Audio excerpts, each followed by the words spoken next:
Have you ever imagined losing everything overnight? Your home, your furniture, your memories, all swept away by the force of a flood? This is the true story of many families. And today you will learn about the moving journey of Mrs. Lucia, a mother who survived pain, fear, and loss, but never lost her faith. Prepare your heart, because this story will make you rethink what really matters in life. Love, family, faith, and hope. Stay until the end, because maybe this is the reflection your heart needed today. It was dawn when the sky fell. At first, it seemed like just another one of the many summer rains that visited the city from time to time. But that night, the clouds did not give any respite. It was as if the sky had burst into pain, in tears, pouring onto the earth everything it had stored for centuries. The sound of the rain hitting the zinc roof was so loud that it drowned out any thought. In the small neighborhood of São Miguel, where simple houses shared space with narrow alleys and dirt roads, no one imagined that this would be the last peaceful night for many.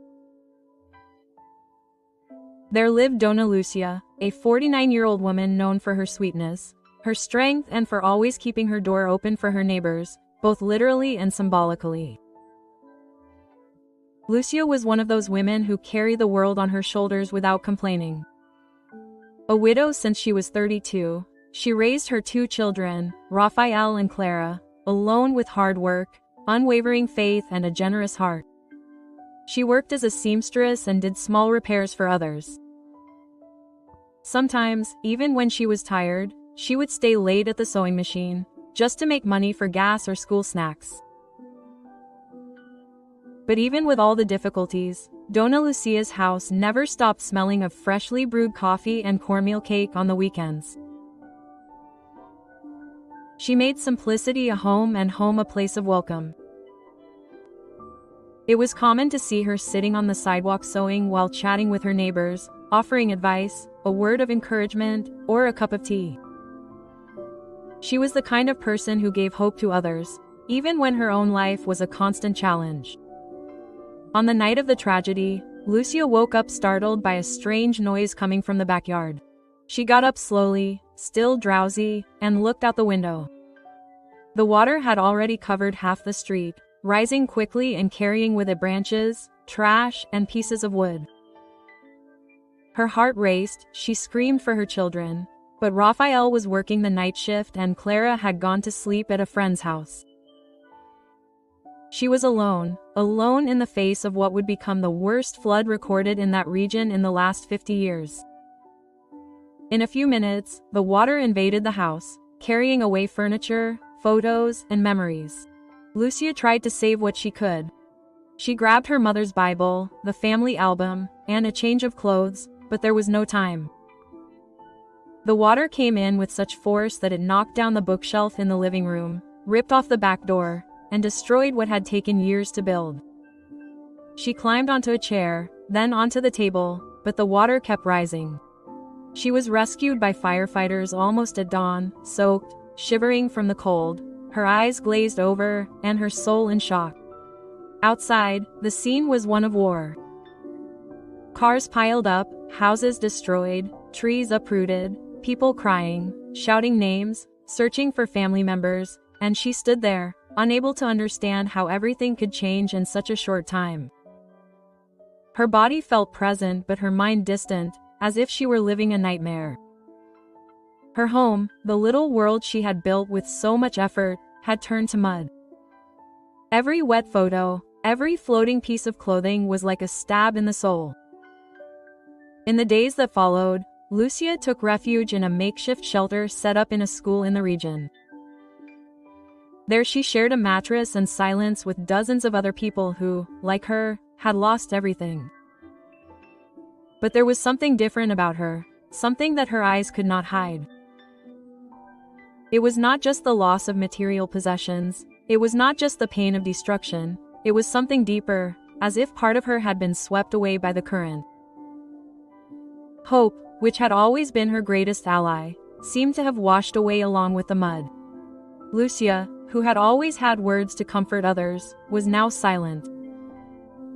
She looked at nothing, at the floor, at the ceiling, as if waiting for an answer that did not come, as if talking silently to God, asking not only for help, but for meaning. The days following the tragedy were shrouded in a heavy silence, broken only by the distant sound of sirens, of peacekeepers digging into the mud and of muffled cries in the shelter. Donna Lucia walked slowly through the improvised hallways of the school that had been transformed into a refuge. The walls, once colored with children's drawings, were now dirty and worn out by haste and desperation. Mattresses on the floor, damp blankets and bags with the few belongings that had been rescued silently told the story of lives turned upside down. Lucia was there, but her soul wandered. She looked for faces, signs, familiar voices. She looked for Raphael and Clara. No one knew about them. No news, no clues, just emptiness. Their names echoed in her mind like a constant prayer. Raphael, Clara, where are you, my children? She looked at each person who entered the shelter with a mixture of hope and fear. Hope that someone would bring some news, fear of hearing the worst, but nothing came. And what hurt even more was seeing other mothers, other women going through the same affliction. Desperate people, shouting names in the hallways, asking if anyone saw them, if anyone knows. Lucia, even in the midst of her own pain, stopped to listen, squeezed the hands of others, hugged them, offered her shoulder and cried with them. Because a mother's cry, even if it is not her own, is like a mirror. It reflects her own wounded soul. A mother's pain knows no boundaries. When a child disappears, part of our heart disappears along with them. One cold morning, sitting in a corner of the courtyard covered with a thin blanket, Lucia met Mrs. Elion, a young woman with red eyes from crying so much, her body curled up, as if trying to hide from reality. Beside her, a baby was sleeping wrapped in a blue blanket. Elion told her story between sobs and pauses. She had twins, 2 boys. On the night of the flood, her husband had gone to work and she was left alone with her children. When the water invaded the house, she ran with them in her arms, but in the midst of her desperation, she got into a boat and one of the babies escaped from her arms and was swept away by the current. She tried to run after him, screamed, begged, but it was in vain. Since then, she had been searching for her lost son. She had already been to 3 shelters and 2 hospitals. Nothing, no news, no clue. How do you keep breathing when half of you has been swept away by the water? She asked, staring into space. Lucia held her hand tightly. There was no answer. There were no words that could ease that pain, only presence, listening and silent crying. Sometimes, the greatest comfort is knowing that someone sees us, hears us, understands us. There are pains that we cannot overcome, we only learn to carry. Elion said that every night she dreamed of her lost son. In the dream, he smiled and held out his arms to her. And then she woke up to the sound of water invading everything again. It was a nightmare that started over every day. Is he hungry? Is he cold? Is he alive? These were questions that tore at her heart. And Lucia, even without the answers, offered the only thing she still had left, faith. As long as there is a thread of hope, we cannot give up, because a mother's love crosses mud, time, distance and even the silence of God. The days passed slowly, as if time had lost its rhythm. The world outside continued to try to rebuild itself, but in the shelter time seemed stagnant, stuck in a painful wait. Lucia remained steadfast. Sometimes she would break down, she would cry alone at dawn, hidden from everyone, but during the day she would wear her faith like armor. If I fall, who will hold these other women up? She thought. It was as if she had taken on the role of emotional anchor in that place. Her pain was real, but her spirit refused to crumble. Faith does not erase pain, but it keeps it from swallowing us. And even with her heart broken, she continued to believe that she would find her children. She believed because she needed to believe, because without it there would be nothing left. The stories in the shelter were like shards of a mirror. Each one reflected a piece of the collective suffering. People who had lost their homes, their jobs, their fathers, their daughters, their dogs, their hopes. But in the midst of that emotional chaos, there were also glimpses of solidarity. An elderly man who shared his blanket with a young man, a teenager who taught the children to draw to distract them, a pastor who walked past the beds praying quietly. Small gestures that kept humanity alive. In the rubble of tragedy, love is the strongest thing left. And Lucia, between tears and prayers, kept going, because she knew deep down that it wasn't the end yet, that even without understanding God's plans, He was there and that somehow that great pain would still have a purpose. We don't need to understand everything. Sometimes we just need to keep walking. And that's what she did. One step at a time, one tear at a time, one hug at a time, until she found again what life had taken from her. At the shelter, time seemed to pass slowly, but the movement never stopped. Every day, new faces arrived, some carrying bags of donations, others with only the clothes on their backs and eyes marked by pain. Volunteers from all over appeared like outstretched hands in the middle of the storm. There were people who had also lost everything, but decided to help anyway. Others, whose homes remained intact, gave up comfort to offer support. Young people wearing NGO vests organized lines for food. Doctors were working at makeshift tables and mothers were preparing soup in communal pots, trying to restore a modicum of dignity to those who had already lost so much. Dona Lucia watched all of this with a heavy heart. It was painful to see so much tragedy, but there was also something there that could not be ignored. Kindness flourished in the midst of chaos, solidarity. It was as if God was quietly breathing through each gesture of love. Even when everything falls apart, there is still beauty in the human soul. She said to herself as she helped an old woman get out of a chair or shared a loaf of bread with a child. And this certainty fed her faith, because if there were so many people helping, it was a sign that hope still held. On the sides of the shelter, some volunteers improvised a space for the rescued animals. Cats, dogs, and even some little birds found among the branches and rubble were receiving care there. Lucia was moved to see the frightened looks on those little animals, many of them wet, dirty, hungry, but alive. Some still wore collars, signs that they had owners and families. Perhaps these families were right there in the shelter, unaware that their companions were safe. Others would never see their homes again. And yet, volunteers spent the day feeding, drying, and talking to them with affection. Even animals understand what love is, even when they no longer have a home. And there are people who still doubt that God is present, but not all the news was good. By the end of the third day, lists of names began to circulate, young people and adults who could not resist the force of the water, bodies found in neighboring neighborhoods, on roads, in rivers. And every time a name was announced, the shelter stopped. A heavy silence took over, followed by screams of despair, fainting, and running. Lucia feared each name read. Her heart raced, her hands trembled, but Raphael and Clara were still not among the names, nor among the survivors. It was a cruel weight. The knowledge hurt more than any answer. Even so, she remained firm, sitting on the edge of the patio with the Bible on her lap and talking to God in silence. I am not asking you to bring everything back. I am just asking you to give me the strength to carry on. And when someone approached her in tears, Lucia offered words that were born from her own pain, but were full of love. My daughter, if you still have life, you still have a chance. It may seem like everything is over, but sometimes it is at the bottom of the pit that we find the rock to stand on and start climbing. Her phrases were not memorized or studied, they were felt, they were sincere and, for that reason, they touched so deeply.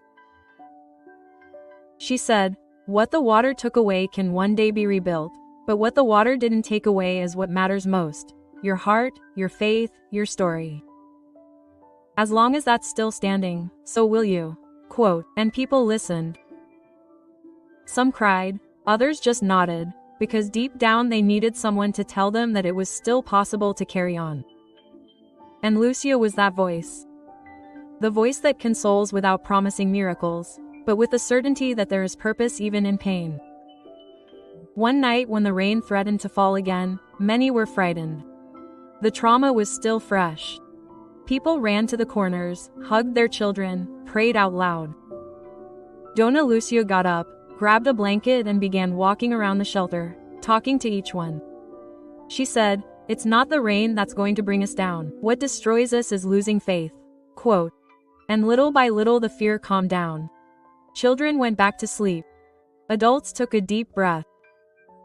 It was as if at that moment, Lucia's presence was more effective than any siren. She looked into the eyes of others and saw herself, and perhaps that's why she didn't allow herself to fall. "I am shelter even when my home was taken away," she said softly. This phrase spread throughout the shelter and many began to repeat, "You are shelter." It was a reminder that what makes a home are not the walls, but love. And Lucia, even though she was hurt, was becoming that love in the form of presence. The pain had not disappeared, the longing for her children hurt like a knife, but there was something greater holding her steps, a silent certainty, a faith that needed no proof. God has not forgotten me, and as long as I breathe, I will believe that all of this will still make sense. Time passed and with it the waters finally began to recede. The sun reappeared between the clouds, timidly, as if asking permission to enter after so much pain. The streets, previously covered in mud and destruction, now began to reveal the first signs of life. And it was exactly on one of those days, when the sky cleared for the first time in weeks, that the most awaited news arrived. Dona Lucia, sitting on the edge of the shelter, heard her name being called by a volunteer. Her heart raced.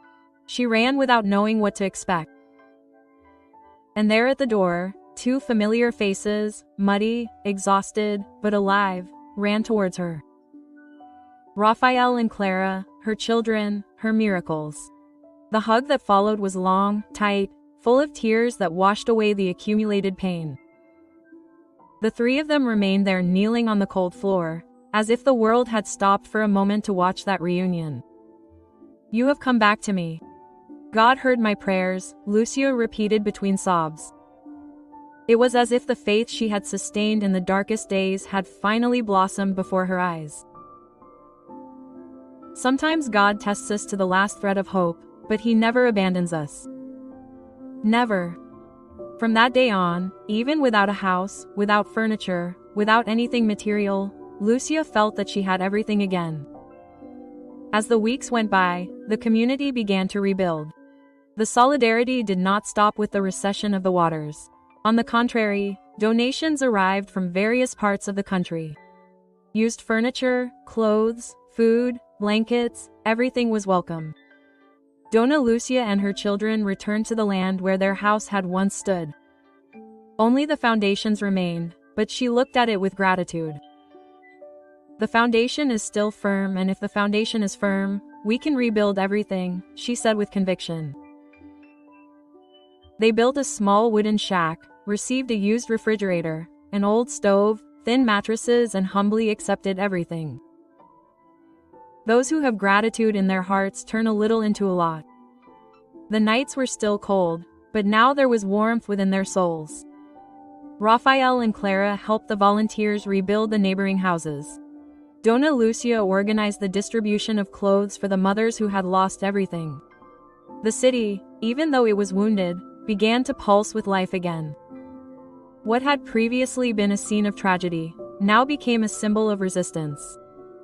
Pain visited us, but faith decided to live here. The news kept coming. Some of it hurt like a knife.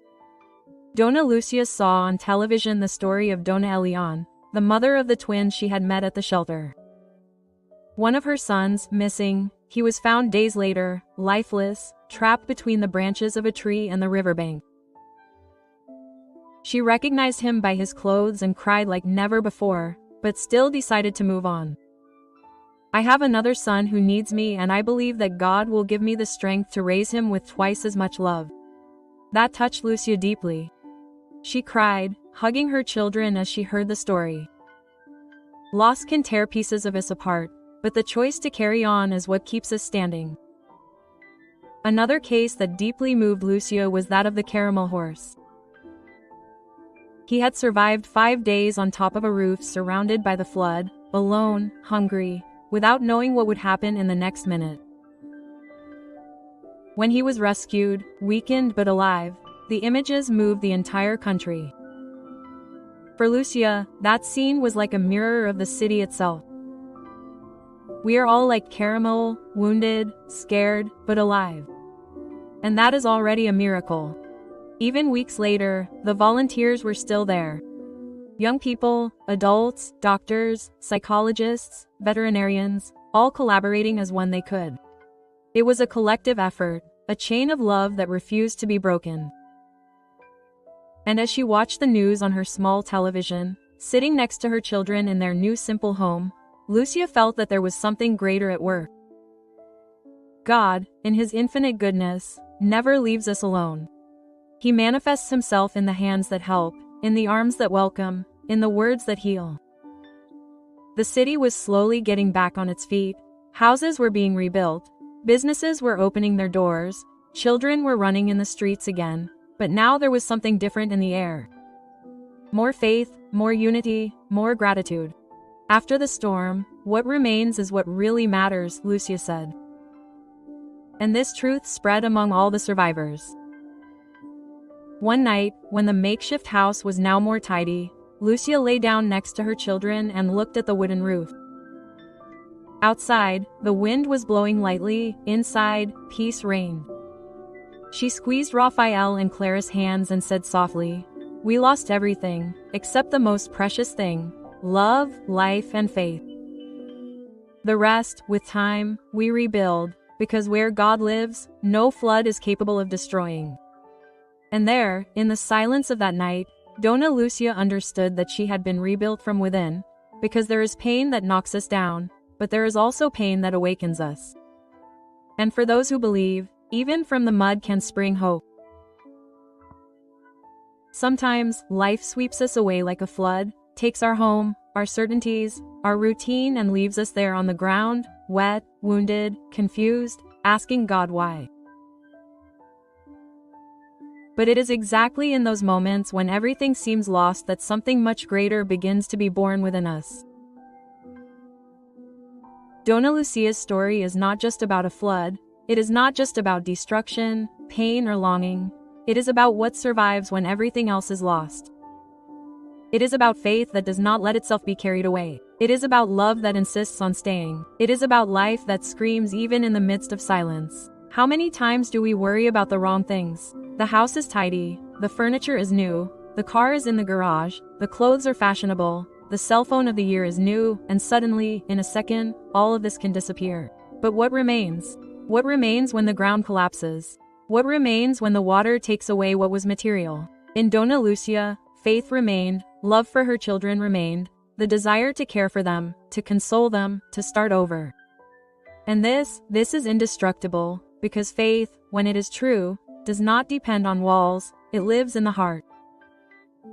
Dona Lucia's faith was not shouted, it was not shown to others like a flag, it was silent but firm. She said, "As long as I breathe, I will believe that all of this will still make sense." How many people can say this in the face of tragedy? How many mothers would have the strength to console others, even without knowing if their own children are alive? This is not weakness, this is faith, this is courage that comes from above. And love? Ah, a mother's love. This is a bond that neither time, nor pain, nor water can break. Dona Lucia cried, yes, she was distressed, yes, but she never stopped loving. She never stopped believing that she would meet her children again. She never stopped offering her lap, even when hers was empty. And this makes us think, how many times do we value this love? How many times do we fail to say, "I love you" out of shame, in a hurry, out of habit? Sometimes we forget that the mother who is there today may not be there tomorrow. And we also forget that many mothers live far away from their children, not in body, but in heart. And when Lucia hugged Raphael and Clara in that reunion full of mud, tears and life, it was as if the whole world settled around that embrace. The lost house, the furniture, the documents no longer mattered. What she had in her arms was more than enough, because the true home lives where the ones we love are. And at that moment, faith found her children, love found its nest, and peace returned to live, even if it was in a wooden structure with thin mattresses and a donated refrigerator. Have you ever stopped to think about this? Maybe the peace you seek so much is not in buying more, accumulating more, achieving more, but in returning home and finding your children well, in sitting at the table, even if it is simple, and sharing bread with your family. Donna Lucia shows us that life can be devastated, but never destroyed, if what sustains us is love. Because when you have love, there is always a way, and when you have faith, even the mud sprouts flowers. It is easy to be thankful when everything is in place. It is difficult to look at the rubble and say, "Thank you, Lord, for still being alive." It is difficult to look to the heavens after the storm and find the strength to start over. But it is precisely in this difficulty that character is revealed, that essence speaks loudest. And that was what we saw in Lucia, an ordinary woman like so many others, but who taught us an extraordinary lesson. That life, no matter how hard it is still worth it. Because if you have your family, your faith and your love intact, then you have everything. And even when the news that came on television brought new pain, like the mother who lost one of her twin sons, like the caramel horse that resisted on a roof for 5 days, like the bodies found after the water receded, Lucia remained with a serene look on her face. Hugging her children, she whispered, "May God comfort those who mourn and strengthen those who carry on, because shared pain is less heavy, and compassion is the bridge between suffering and healing." The city will never be the same again, but perhaps it will become something even better, more united, more human, more grateful, because only those who have almost lost everything understand the true value of being alive. And peace, that peace that does not depend on silence, but on the soul, was already returning. It did not come with the sound of birds or with a clear sky. It came with the sound of children playing in the rubble, with the smell of communal soup on the wood stove, with the touch of a hand extended to help another get up. Donna Lucia knew that reconstruction was not just about walls, it was about hearts. And perhaps that is why she would never be the same again either. She had become a shelter, even though she had lost hers. Rebuilding a house takes time, but rebuilding the soul, oh, that can take a lifetime. Because it is not just about putting up walls or cleaning the house, mud. It's about putting together the invisible pieces that have broken inside. It's about silencing the screams of memory that still echo every time the rain starts to fall again. It's about relearning how to live when fear insists on living inside us. But it's in this painful and silent process that faith takes on its purest form. Not the faith of full churches or loud chants, but the faith that sustains itself in everyday life, the faith of those who look at what little is left and still find reasons to be thankful. Donna Lucia did this every day, between one task and another, between the donations she received and those she passed on, between the children who now slept under the same roof. She would repeat in a low voice, "Thank you, Lord, for the bread, for health, for life." And that was enough. It was as if each whispered word was a new brick in the wall of hope. A woman who had almost nothing, but still gave everything. Her smile, her advice, her hug, her listening ear, because sometimes the greatest wealth is in the way we give of ourselves. On one of those afternoons, sitting on the step of her newly rebuilt house, Lucia saw a girl walking by barefoot, with a dirty doll in her arms. The child smiled at her as if thanking her without words. And it was then that Lucia understood. Peace is in the details. It is in the pure gaze of a child who has lost everything, but still knows how to smile. It is in the pot that boils slowly, in the old radio that plays a song of hope, in the neighbor who knocks on the door just to ask if everything is okay. It is in the simplicity that the modern world has forgotten. And maybe, just maybe, we need to lose a lot to remember what is truly essential. How many times do we forget this? How many times do we argue over small things, distance ourselves from those we love out of foolish pride, put off until tomorrow the hug that should have been given today? Donna Lucia invites us to reflect on this. She reminds us that life does not wait, that time does not come back, that love needs to be experienced now, not later. Because later may not come, the flood may come, loss may knock on the door, and what will remain is only what was built with truth. It is not luxury that fills a house with warmth, it is presence. This phrase from Lucia echoes like a teaching that few have the wisdom to understand. There are people with big houses and empty hearts, and there are people with simple shacks, but full of light. Because true peace is not in the windows with expensive curtains, but in the hands that prepare coffee with care. It is not in the value of the furniture, but in the joy of sitting at the table with the one we love. The house may be small, but if love is great, it becomes a palace.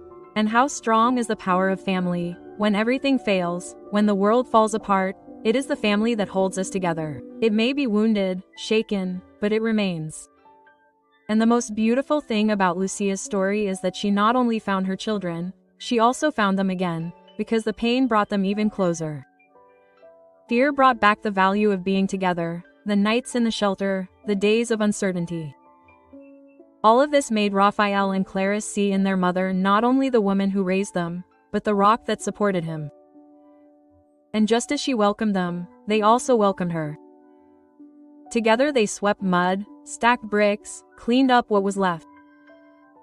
Together they listened to the stories on television, they were moved by each rescue, by each account of loss, by each proof of love and overcoming. Quote, "Mom, we are here," Raphael would say whenever she lost her gaze in the distance. And Clara would add, "And God is here too," because the faith that Lucia planted in her children flourished, and now they were also a shelter for her.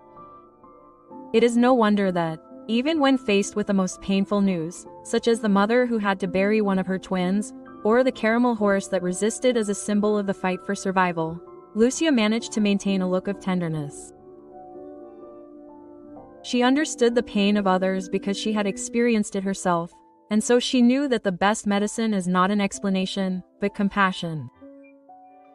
It is being there, not letting go. There are things that we will never understand, but we can choose not to go through alone, she would say.